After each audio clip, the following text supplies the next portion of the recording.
हपन को बाय चेत दाड़े आकोआ बाय सचेतन दाड़े आकोआ ताहले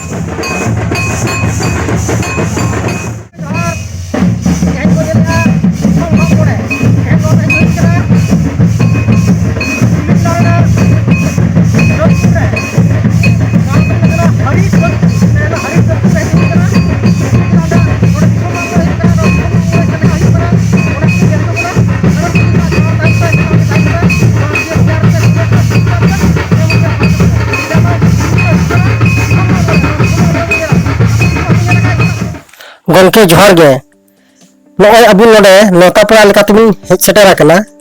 भारत जाकत माझी पारगाना महल खन तो अबू नोडेना बंगा बुरु चेद लेका बिन नेल गोटा गेआ ओना कटिक बिन लई आंजम आबोना।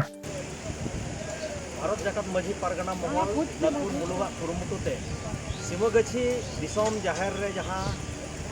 नेवता लेकाते इहां हेज सेटेर कान ताबोना आदो नोडे हां जहां दिसोम मागमोरे बंगा बुरु कोदो अड़ी नापाय अड़ी रिलामाला अड़ी नापाय गे बुझाव के ताबोना और जथात लेकाते गे नोडे हां बंगा बुरु दो होई सतेन ताबोना आबोरेन जहाय जाहेर रेन जहाय पेने बंगा बुरु नुकु अड़ी रस्का साला मानत साला दाणी को आतान के ओना हुई नेल सांगा केदा ओनाते अड़ी रस्का से अड़ी सरहाव रेना गे नोआ दो काना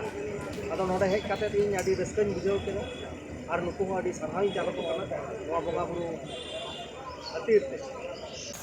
हे अबुआ धर्म बंगा बुरु चितान रे तिना लक्ति मेना नोआ को आबुरी नेक्स्ट जेनारेशन को लगी चेद बिन लैया नोआ विभिन्न जात रेन विभिन्न रकम बंगा बुरु तालाते आको दो आको जात रेन आकोरेन जहाय को पोपोंगरा को मेना को उनको को अपन अपन कमी तालाते आको दो को लहात कना मेनखान आबो जात रेन जहाय को अलग पढ़ा अबुमय ताको नुकु को दो ठीक सही नय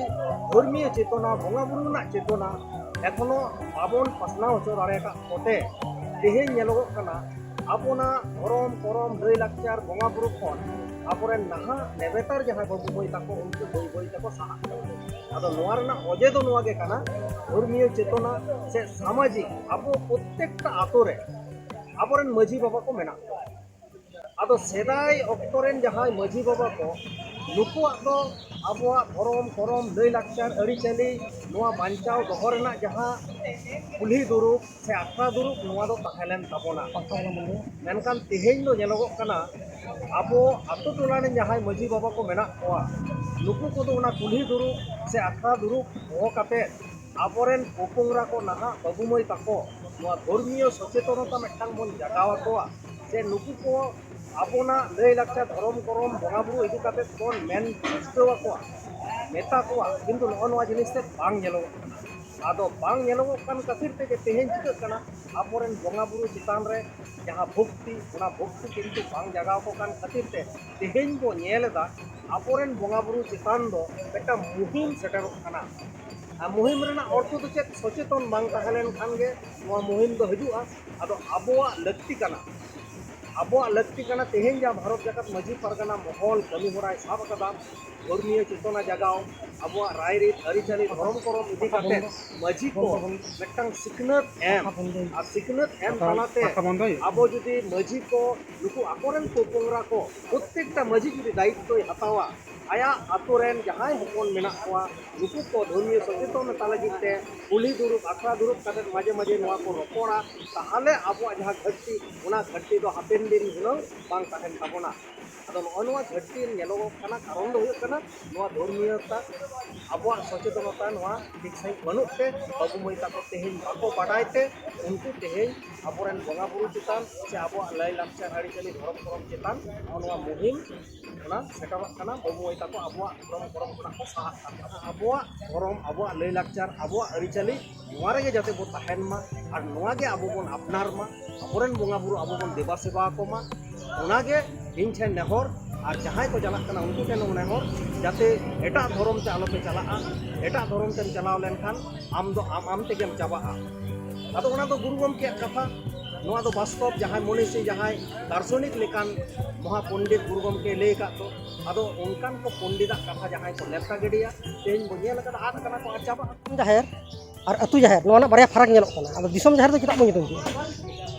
होय आदो दिसोम जाहेर दो जेबनी आतो जाहेर दो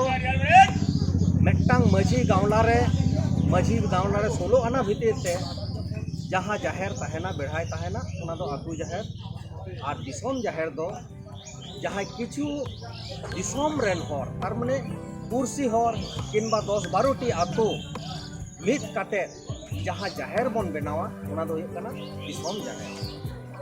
अड़ी अड़ी साल बंगा बुरु और लाई लाकचार को बंचाव दो खातिर सावता समाज रे चेद ओंकान बार्ता बिन एमा को